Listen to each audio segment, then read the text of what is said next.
Welcome to the Pardes channel. Today, we explain Leviticus chapter 13 in a clear and simple way, step by step. We're skipping any long historical introductions today and dropping straight into the text. Just to set the scene so you know exactly where we are in the story, the Israelites are right in the middle of the desert wilderness. They've just completed the tabernacle, which is the absolute center of their camp, and now God is giving Moses and Aaron the laws of purity to maintain the sanctity of that camp.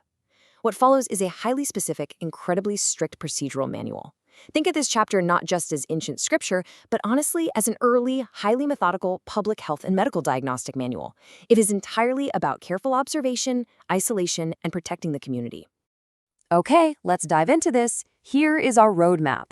1. The priest as diagnostician. 2. The basic diagnostic process. 3. Specific skin conditions. 4. The rules for baldness. 5. The consequences of uncleanness. And 6. Mildew in clothing. Section 1. The priest as diagnostician. Ancient public health officials. Opening up verses 1 and 2 of the chapter, God gives a really direct command to Moses and Aaron. The text says that when anyone has a swelling, a rash, or a bright spot on their skin that looks like it could become an infectious disease, they must be brought directly to Aaron the priest or to one of his sons. So the priest here isn't just acting as a spiritual leader, He is the designated diagnostician. He is essentially the ultimate public health official for the Israelites. But before the priest makes a ruling, let's quickly clarify the key terms he's working with. When the priest pronounces someone unclean, he's declaring a state of ritual impurity. This basically means the person cannot participate in the communal and religious life of the camp. The condition they are actively looking for is an infectious skin disease.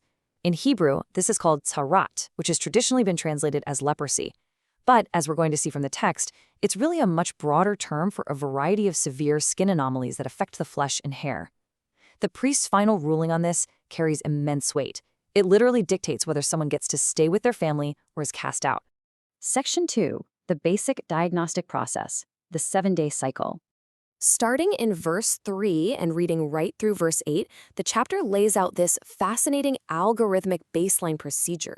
It's the absolute standard the priest has to follow before making any life-altering judgments. And look at the brilliance of this built-in patience. Step 1, the priest examines the spot. Step 2, if the spot is white but doesn't look deeper than the skin and the hair hasn't turned white, the priest cannot just make a snap judgment. He is legally commanded to isolate the patient for 7 days.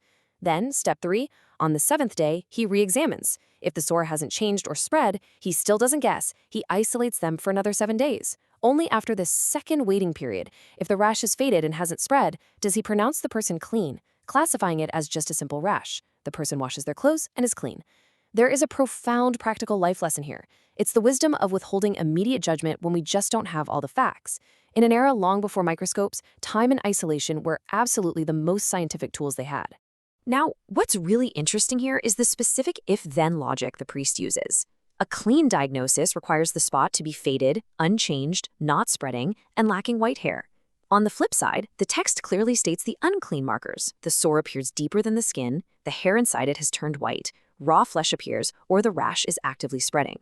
The priest is quite literally looking for visual evidence of active decay or progression, and if it spreads in the skin after someone was already pronounced clean, verse 8 mandates they must be brought back to the priest, and the priest will pronounce them unclean. So there's this constant, rigorous follow-up built right into the system. Section 3. Specific skin conditions, boils, burns, and itches. Moving into the long middle section of the chapter, going from verse 9 all the way to 39, the manual adapts its rules for specific edge cases. The text accounts for the messy reality of human biology, going systematically, verse by verse, through different scenarios. Verses 9 through 17 deal with chronic diseases. If there's a white swelling that has turned the hair white and there is raw flesh in it, verse 11 calls it a chronic disease. The priest pronounces the person unclean immediately. No isolation is needed here because that raw flesh proves the disease is already active and deeply rooted.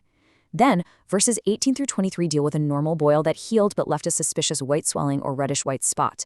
The priest looks to see if it is deeper than the skin and if the hair turned white. If yes, it's an outbreak of Tzaraat right in the scar of the boil.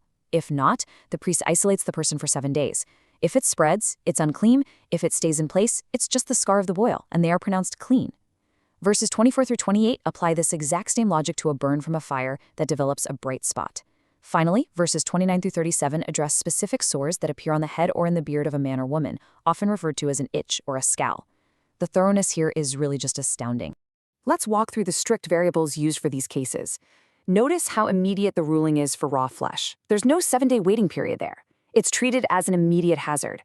For a sore on the head or chin, the priest doesn't look for white hair, he looks for yellow thin hair, according to verse 30. If he sees that yellow hair, the infection has damaged the root, and it's an unclean itch, a leprosy of the head or beard. But moving down to verses 38 and 39, if a man or woman just has dull white spots on their skin, the manual calls it bohawk, which is a harmless rash. Because it is dull and not deep, they are pronounced completely clean. These specific visual variables yield entirely different ritual outcomes. And here we find a surprisingly counterintuitive rule in verses 12 and 13. If the disease breaks out all over the skin, covering the person completely from head to toe, turning them entirely white, the priest actually pronounces them clean. It honestly sounds completely backward at first, right? If you're covered head to toe, you are somehow safe. But the simple understanding here is that the disease has run its full course and turned white, meaning it's no longer in an active, festering state. The body has successfully pushed the anomaly completely to the surface. However, verse 14 adds a really critical caveat. The exact moment raw flesh appears again, the disease is active and they are unclean. Section 4. The rules for baldness. Natural versus infectious. This brings us to verses 40 through 44, transitioning to the specific laws concerning hair loss. And it's fascinating how the text carefully avoids punishing natural aging. Verses 40 and 41 basically say, look, if a man loses his hair from the crown or his forehead, he's just bald. He's not impure, he's just aging, which I'm sure was a huge relief to plenty of guys in the camp. Natural hair loss is strictly pronounced clean. But verses 42 and 43 introduce the exception. If there's a reddish-white sore breaking out right on that bald crown or forehead, appearing like the skin leprosy we just discussed, then he is a leprous man. The priest must pronounce him unclean because the infection is in his head.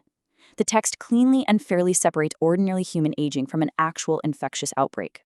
Section 5. The consequences of uncleanness, social isolation.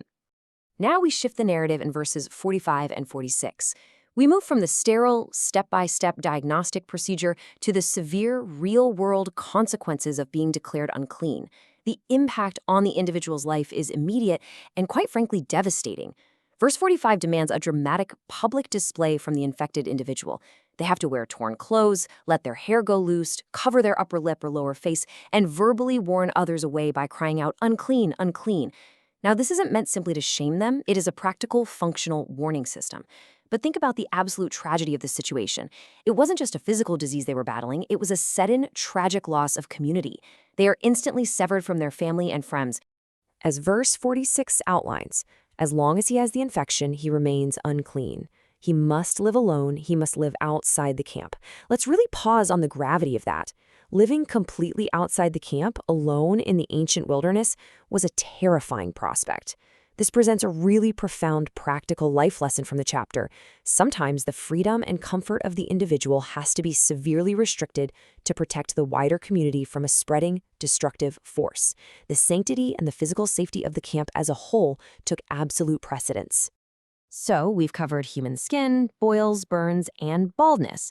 But what happens when the infection isn't on a person, but on an everyday inanimate object? Let's take a look at the final section of the text to find out. Section 6. Mildew in clothing, the inanimate infection.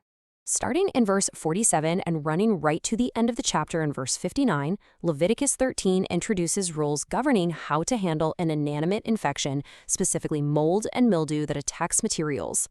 The text outlines the everyday materials that were susceptible to this contamination, whether it's a woolen garment or linen clothing. And the text gets meticulously detailed here in verses 48 and 49, specifically mentioning the warp and woof, which are the woven or knitted yarns and threads of linen or wool. It also applies to any leather articles or literally anything made of leather.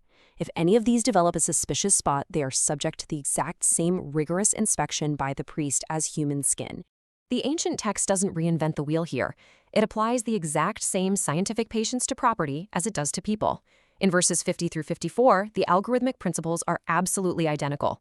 The priest looks for a greenish or reddish spot in the garment or leather. If he sees it, he doesn't immediately destroy the valuable property. He isolates the article for 7 days. On the 7th day, he checks for spreading. If it spreads, verse 51 calls it a destructive mildew and the item must be burned. If it hasn't spread, they wash the affected area, and the priest isolates it for yet another 7 days. Verses 55 through 59 give us the absolute finality of the diagnosis. If, after washing, the mildew hasn't changed its appearance at all, or if it reappears, the item is hopelessly unclean. Even if the spot is just on one side, the infection cannot be cleansed. The material must be completely destroyed with fire to prevent the contamination from spreading to other property, or even worse, to the people wearing the garments. Now, if the spot does fade after washing, the priest tears that faded piece right out of the garment, but if it breaks out again anywhere else, the entire thing burns. Think about that as we recap today. We've walked step by step through the entirety of Leviticus 13, verse by verse. From the priest's role as a diagnostician, through the 7-day waiting periods for swelling and boils, the rules for baldness, all the way to the tragic isolation of infected people and the burning of mildewed garments. The practical takeaway here is a massive focus on careful observation over time, the real wisdom of withholding immediate judgment, and the absolute prioritization of communal safety. This chapter operates not as abstract theology, but as a grounded, highly structured system of public health.